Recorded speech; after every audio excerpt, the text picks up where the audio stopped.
विधवा की शादी। सिर्फ 30 साल की थी नीलम जब एक कार हादसे में उसके पति की मौत हो गई। उसकी गोद में था उसका 4 साल का बेटा और ढेर सारी जिम्मेदारियां। नीलम को सजने संवरने और अच्छे कपड़े पहनने का बहुत शौक था, लेकिन पति की मौत क्या हुई, नीलम की तो जैसे दुनिया ही बदल गई। मेरे बेटे को गुजरे हुए अभी 1 साल भी नहीं हुआ और तूने गुलाबी रंग का कुर्ता पहना हुआ है। तुझे अपने पति के जाने का जरा भी गम नहीं है क्या? ऐसी बात नहीं है मम्मी जी, लेकिन पूरी जिंदगी सिर्फ रोकर तो नहीं गुजारी जा सकती ना। तो क्या करेगी? पार्टियां मनाएगी? अरे एक तो मेरा बेटा मर गया और तुम्हें कोई फर्क ही नहीं पड़ता। मम्मी जी, मेरा भी पति गया है और इस बात से मुझे कितना फर्क पड़ता है मैं आपको बता भी नहीं सकती। लेकिन अगर मैं रोती हूँ तो मेरा 4 साल का बेटा बहुत रोता है, अपने पापा को याद करता रहता है। उसे दिखाने के लिए ही सही मेरा ठीक से रहना बहुत जरूरी है। कुछ दिनों के बाद, मम्मी जी, मैं नौकरी करना चाहती हूँ। लेकिन उसकी क्या जरूरत है? यहाँ घर में रह रहकर मेरा दम घुटता है। पूरा दिन मुझे अपने पति की याद आती है। कुछ देर के लिए ही सही घर से बाहर जाऊंगी तो शायद कुछ अच्छा लगे। ठीक है, जैसा तुम्हारा मन करता है वैसा करो, लेकिन ध्यान रखना ये ज्यादा चटक मटक रंगों के कपड़े पहनकर घर से बाहर जाने की जरूरत नहीं है, वरना दुनिया हमारे बारे में बातें करेंगी। अपनी सास की बात मानकर नीलम सफेद रंग के कपड़े पहनकर ऑफिस जाना शुरू कर देती है। ऑफिस में नीलम की एक सहेली बनती है, दिव्या। नीलम, तुम हमेशा ये सफेद कपड़े पहनकर क्यों आती हो? दिखने में इतनी सुंदर हो, जॉब करती हो, तुम्हें अच्छी से रहना चाहिए। तुम्हें तो पता ही है, 1 साल पहले मेरे पति की मौत हो गई और इसीलिए मेरे ससुराल वालों ने कहा है कि मुझे सिर्फ सफेद कपड़े ही पहनने चाहिए, वरना लोग मुझे गलत समझेंगे। लोगों के हिसाब से तो अपनी जिंदगी जीना ही गलत है, लेकिन तुम कब तक ऐसे रहोगी? जो हो गया उसे भूल जाओ। मेरा भी बहुत मन करता है कि तुम लोगों की तरह रंगीन कपड़े पहनूं, अच्छे कपड़े पहनकर तैयार होकर रहूं, लेकिन फिर मोहल्ले वाले और रिश्तेदार मेरे बारे में उल्टी सीधी बातें बनाने लगते हैं। देखो, तुम जॉब करती हो, तुम्हें लोगों की बातों की परवाह नहीं करनी चाहिए। अगले दिन नीलम जाने के लिए तैयार होती है और रंगीन कपड़े पहन लेती है। ये देखकर नीलम की सास को गुस्सा आ जाता है। देखो बहू, तुम्हें समझाया था ना, अब तुम विधवा हो, तुम्हें ऐसे रंगीन कपड़े नहीं पहनने चाहिए। मम्मी जी, अगर मेरे पति की मौत हो गई तो इसमें मेरी क्या गलती? और सफेद कपड़े पहनने से आखिर क्या हो जाएगा? क्यों नहीं पहन सकती मैं रंगीन कपड़े? क्योंकि सफेद रंग विधवाओं के लिए बना है और तुम्हें रंगीन कपड़े पहनने का अब कोई हक नहीं है। तभी वहां पर नीलम की सहेली दिव्या आ जाती है। वो नीलम की सास की सारी बातें सुन लेती है। आंटी जी, विधवा होने का मतलब ये तो नहीं कि इंसान अपनी जिंदगी जीना छोड़ दे और रंगीन कपड़े पहन लेने से क्या हो जाएगा। एक विधवा लड़की बाकी के सारे काम तो करती है ना, खाना खाती है, घर के काम करती है, फिर रंगीन कपड़े क्यों नहीं पहन सकती? वो इसलिए ताकि विधवा होने के बाद किसी दूसरे आदमी की नजर में ना आए। अरे रंगीन कपड़े पहनेगी तो सुंदर लगेगी, फिर कल को आकर कहेगी मुझे दूसरी शादी करनी है, तब हम क्या करेंगे?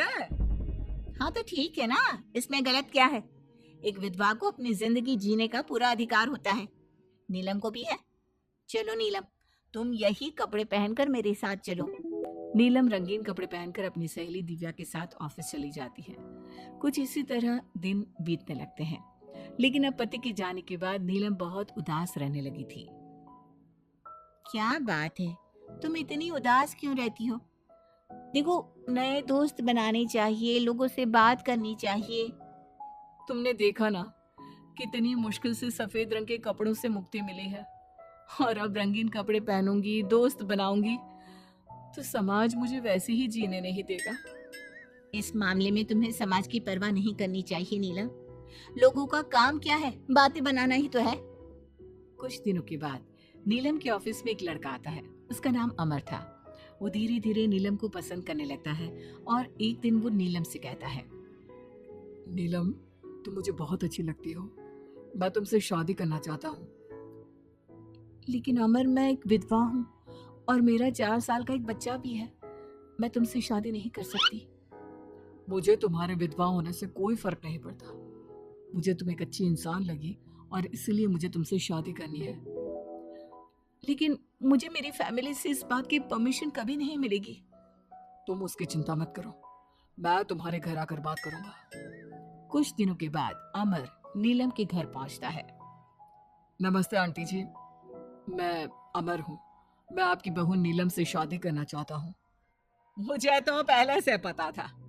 पहले तूने विधवा वाला सफेद रंग छोड़कर ये रंग बिरंगी कपड़े पहनने शुरू किए और अब तेरा चक्कर भी चल रहा है। नहीं मम्मी जी, आप गलत समझ रही हैं। मैंने ऐसा कुछ नहीं किया। अगर ऐसा कुछ नहीं किया तो फिर कौन है ये लड़का, और यहाँ हमारे घर तेरे साथ शादी करने की बात करने क्यों आया है? आप नीलम को गलत समझ रही हैं। मैं नीलम को पसंद करता हूँ और उससे शादी करना चाहता हूँ। उसने मुझसे कभी ऐसा नहीं कहा। चले जाओ हमारे घर से। हमारे यहाँ पर विधवा बहुओं की शादियां नहीं करवाई जाती। समझ में आई बात? अमर वहां से चला जाता है और नीलम की सास उसे बहुत उल्टा सीधा सुनाती है। कुछ दिनों के बाद पड़ोस में एक शादी होती है। वहां पर सारी औरतें तैयार होकर आती हैं। नीलम की सास भी उसे वहां पर चलने के लिए कहती है। नीलम सफेद रंग के कपड़े पहनकर अपनी सास के साथ वहां पर जाती है, क्योंकि ऐसा उसकी सास ने कहा था। पर सारी औरतें काफी सुंदर तैयार होकर आई थी। देखो तो मेरी साड़ी का कलर कितना सुंदर है, तुम्हें पसंद आया? और ये देखो मेरा कंगन, पिछले महीने ही दिलवाया थे मेरे पति ने। कितना अच्छा डिजाइन है ना? अरे तुम्हारी मेहंदी तो दिखाओ, रंग तो बहुत सुंदर आया है। लगता है तुम्हारा पति बहुत प्यार करता है तुमसे। और नहीं तो क्या। और वैसे भी ना, मुझे मेहंदी का ये लाल रंग बहुत पसंद है। अरे जरा उधर तक देखो, नीलम वहां पर क्या कर रही है? हम सबके बीच में विधवा का क्या काम? अरे इसका यहाँ होना तो मनहूसियत है। इसके सास को इतना भी नहीं पता कि इसे यहाँ नहीं लाना चाहिए था। ऐसे सफेद कपड़े पहनकर बैठी हुई है, दूर से पता चल रहा है कि उसका पति मर गया। नीलम की सास ये सारी बातें सुन लेती है और फिर अपनी बहू के उदास चेहरे की तरफ देखती है। नीलम की सास को इस बात का एहसास होता है कि उसने अपनी बहू के साथ अच्छा नहीं किया। घर आने के बाद, नीलम, जरा मेरे पास आना बेटा। क्या हुआ मम्मी जी? मुझसे कोई गलती हुई है क्या? लो बेटा, बहुत सुंदर सुंदर और रंगीन साड़ियां हैं, ये सब तुम्हारे लिए। और सुनो, वो जो लड़का उस दिन घर आया था ना, क्या नाम था उसका? अमर। उसे कहना कि वो मुझसे आकर मिले। लेकिन अचानक क्या हुआ मम्मी जी? सब ठीक तो है ना? आप ये कपड़े मुझे क्यों दे रही हैं? और अमर से क्या काम है? बेटा, मेरे बेटे की मौत के बाद भी तुम मेरा इतना ख्याल रखती हो, नौकरी करती हो, पैसे कमाती हो। आज जब उस शादी में मैंने दूसरे लोगों की बातें सुनी, तब मुझे इस बात का एहसास हुआ कि विधवा होने के बाद भी तुम्हें जीने का अधिकार है। मम्मी जी, मैं कुछ समझी नहीं। देखो बेटा, जो चला गया वो चला गया, लेकिन आज के बाद तुम रंगीन कपड़े पहनोगी, खुश होकर रहोगी। और हाँ, मैं खुद तुम्हारी शादी अमर के साथ करवाऊंगी। लेकिन मम्मी जी, आप ये सब क्यों कर रही हैं? मैं तो आपके कहने पर सफेद कपड़े पहनकर शादी में गई थी। वही तो बेटा, मुझे अच्छा नहीं लगा। और ऐसा तो किसी किताब में नहीं लिखा कि विधवा होने के बाद एक लड़की को सिर्फ सफेद कपड़े पहनने चाहिए। अगर तुम ससुराल में रहकर अपनी जिम्मेदारी उठा सकती हो, तो फिर अपनी जिंदगी में सारी खुशियों पर भी तुम्हारा अधिकार है। नाचने वाली से शादी। दिनेश एक बार अपने दोस्त अमर की शादी में उसके गांव गया। दिनेश और उसके दोस्त शादी में जमकर मजे कर रहे थे। अमर की शादी में एक नाचने वाली लड़की भी आई थी, जिसका नाम था अमृता। उसका नाच देखकर वो लड़की दिनेश को बहुत पसंद आ जाती है। जब वो लड़की शादी में डांस करके वहां से जाने लगती है, तो दिनेश उसके पास जाता है। देखो, तुम मुझे बहुत पसंद हो, तुम बहुत अच्छा डांस करती हो। जी शुक्रिया, डांस की बात तो सही है, लेकिन आप मुझे पसंद करते हैं, ये बात समझ में नहीं आई। इसमें समझना कैसा? मैं तुमसे शादी करना चाहता हूँ। हाँ, आपको पता नहीं क्या, मैं नाचने वाली हूँ और हम जैसी लड़कियों से कोई शादी नहीं करता। बहुत लड़के आते हैं तुम्हारी तरह बातें बनाने वाले, शादी के प्रपोजल्स लेकर लेकिन शादी कोई नहीं करता। कौन करेगा मुझसे शादी? मैं सच कह रहा हूँ, मैं सच में तुम्हें बहुत पसंद करता हूँ और तुमसे शादी करना चाहता हूँ। मुझे तुम्हारी बात पर बिल्कुल भरोसा नहीं। अगर तुम सच में मुझसे शादी करना चाहते हो तो अपने माँ बाप को साथ में लेकर आना। मैं तुम्हें यहीं इसी गांव में मिलूंगी, ये मेरा पता है। शादी होने के बाद दिनेश अपने घर लौट आता है। अपनी माँ के पास जाकर कहता है, माँ, मैं अमृता नाम की एक लड़की को बहुत पसंद करता हूँ, उससे शादी करना चाहता हूँ। अरे बेटा, लेकिन ये अमृता है कौन? किसकी बेटी है? कैसा घर बार है, कुछ बताओ भी। बस सीधे आकर शादी की बात कर रहे हो। वो क्या है ना, वो लड़की एक नाचने वाली लड़की है। मेरे दोस्त अमर की शादी में मैंने उसे नाचते हुए देखा था। क्या? नाचने वाली लड़की? नहीं नहीं नहीं, नाचने वाली लड़की को हम अपने घर की बहू नहीं बना सकते। लेकिन माँ, मैंने उससे वादा किया है, मैं उसी से शादी करूंगा। वादा करने से पहले अपने माँ बाप से पूछना जरूरी नहीं समझा? किसी भी नाचने वाली को ऐसे शादी का वादा करके चले आए। लेकिन पापा, एक बार आप उससे मिल तो लीजिए, क्या पता आपको भी वो पसंद आ जाए। दिनेश के माँ और पापा दिनेश और अमृता की शादी के लिए तैयार नहीं होते। एक दिन दिनेश के मम्मी पापा अपने गांव से बाहर कहीं जा रहे होते हैं। तभी अचानक से एक गाड़ी वाला दिनेश के पापा के स्कूटर को टक्कर मारकर चला जाता है। दिनेश के मम्मी और पापा दोनों सड़क पर घायल होकर गिर जाते हैं। तभी वहां अमृता आती है। अरे अंकल आंटी, आपको तो बहुत चोट लगी है, चलिए मैं आपको हॉस्पिटल लेकर जाती हूँ। अमृता दिनेश के मम्मी और पापा को हॉस्पिटल में एडमिट करवा देती है और उनका ख्याल रखती है। जब दिनेश हॉस्पिटल पहुंचता है, अमृता, तुम यहाँ क्या कर रही हो? तो क्या ये तुम्हारे मम्मी पापा हैं? वहां सड़क पर उनका एक्सीडेंट हो गया था, इसलिए मैं यहाँ हॉस्पिटल में लेकर आ गई। क्या ये वही लड़की है बेटा जो तुम्हें पसंद थी? हाँ माँ, यही तो है अमृता, जिसके बारे में मैंने आपसे बात की थी। हमारी सोच गलत थी। ये लड़की तो बहुत अच्छी है और हम तुम्हारी इससे शादी करवाने के लिए अब बिल्कुल तैयार हैं। उसके बाद दिनेश और अमृता की शादी हो जाती है। अमृता एक नाचने वाली थी और इसलिए वो किसी भी तरह की आवाज पर नाचना शुरू कर देती। एक दिन जब वो किचन में खाना बनाते वक्त झूम झूम कर नाच रही थी। अरे बहू, तुम यहाँ किचन में खड़ी होकर डांस क्यों कर रही हो? यहाँ कौन सा गाना बज रहा है? मम्मी जी, वो कुकर की सीटी का म्यूजिक है ना, बस उसी पर डांस कर रही थी। आप भी सुनिए ना, कितना अच्छा म्यूजिक है। अरे अब कुकर की सीटी पर कौन डांस करता है? अजीब नाचने वाली बहू मिली है। माना दिल की अच्छी है, लेकिन कुकर की सीटी पर भी नाचती है। भगवान भला करे। कुछ दिनों बाद दिनेश के पड़ोस वाले घर में कंस्ट्रक्शन का काम चल रहा था और सारा दिन मजदूरों के हथौड़े चलाने की आवाज आती रहती। उस आवाज की वजह से अमृता घर का सारा काम छोड़कर डांस करती रहती। ये देखकर दिनेश के पापा कहते हैं, बेटा, तुम नाचने वाली बहू तो ले आए, लेकिन ये तो हथौड़ों की आवाज पर भी डांस करती है। और बेटा, अपने घर का काम बिल्कुल छोड़ दिया है। सारा दिन बस मजदूरों के औजारों की आवाज पर डांस करती रहती है। कल मैंने एक गिलास पानी मांगा था तो मुझसे कहती है, पापा बाद में देती हूँ, अभी तो डांस कर रही हूँ मैं, डिस्टर्ब मत करो। माँ पापा, आपकी बात सही है।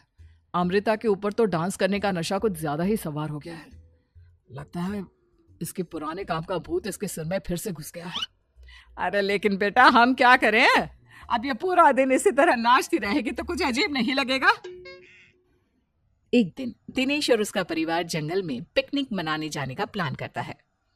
दिनेश, उसकी पत्नी अमृता और माँ बाप चारों मिलकर जंगल में पिकनिक मनाने पहुंच जाते हैं। लेकिन तभी वहां पर जंगल के लोग उन्हें घेर लेते हैं। अरे क्या मुसीबत है ये? कौन है ये लोग? ये तो हमें जिंदा जलाकर खा जाएंगे, अब हमें कौन बचाएगा? सही कहती हो माँ, ये तो जंगली लोग हैं, ये हमें जिंदा नहीं छोड़ने वाले। अरे डरने से बेहतर होगा कि हम अपने आप को बचाने का कोई उपाय सोचें। तुम्हारा क्या है? तुम तो नाचने लग जाओगी। तुम्हारा दिमाग भी काम करता है और तुम्हारे तो पैर भी काम करते हैं। अरे माँ, ये लड़ने का वक्त नहीं है, हमें कुछ सोचना पड़ेगा। अब सोचने से कुछ नहीं होने वाला, ये जंगल के लोग हमें पका कर खा जाएंगे।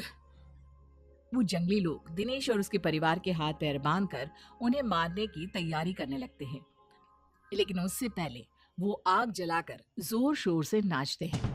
उन्हें नाचता देखकर अमृता के अंदर की नर्तकी भी बाहर आ जाती है और वो पेड़ से बंधे बंधे ही जोर जोर से अपने पैरों से ठुमके लगाने लगती है। तभी एक जंगली बोल पड़ता है, लड़के, तुम यहाँ पेड़ से बंधे बंधे क्यों नाच रही हो? क्योंकि मुझे तुम जंगलियों से ज्यादा अच्छा डांस करना आता है। अरे जाओ जाओ, हम जितनी तेज डांस करते हैं उतना तो तुम कर ही नहीं सकती। लगा लो शर्त। अच्छा ठीक है, लगी शर्त। अगर तुमने हमसे ज्यादा अच्छा और तेज डांस किया तो हम तुम्हारे परिवार को जिंदा छोड़ देंगे। और अगर तुम हार गई तो हम तुम सबको जिंदा जलाकर खा जाएंगे। अच्छा ठीक है, मुझे तुम्हारी शर्त मंजूर है। अब बजाओ तुम्हारा जंगली ढोल, देखते हैं कौन कितना डांस करता है। वो जंगली लोग जोर जोर से ढोल बजाकर नाचना शुरू कर देते हैं। दिनेश और उसका परिवार उनके नाच की स्पीड देखकर दंग रह जाता है। अमृता भी उनके साथ बराबर से नाचने की कोशिश कर रही थी। धीरे धीरे अमृता ने अपने डांस की स्पीड को कम कर दिया। क्या हुआ, हवा निकल गई तुम्हारी? बढ़िया ही हमसे जीतने वाली। बस 1 मिनट रुक जाओ, तुमको तो मैं अभी बताती हूँ। अब तक अमृता धीरे धीरे नाच रही थी ताकि वो सारे जंगली थक जाएं और अमृता बाद में जोर जोर से डांस करके उन्हें हरा दे। और ऐसा ही हुआ। अमृता ने अब तेज स्पीड से नाचना शुरू कर दिया। सारे जंगली अब तक थक चुके थे। देखा, अब पता चला कौन ज्यादा अच्छा और तेज नाच सकता है। हाँ हाँ, तुम ही हमसे ज्यादा अच्छा और तेज डांस करती हो। हमने मान लिया, बहुत थक गए, बस भी करो। अरे अभी कहाँ से बस करो, तुम कहो तो मैं दिन रात लगातार नाच सकती हूँ। हम तुम्हारे आगे हार मानते हैं, तुम अपने परिवार को लेकर यहाँ से चली जाओ।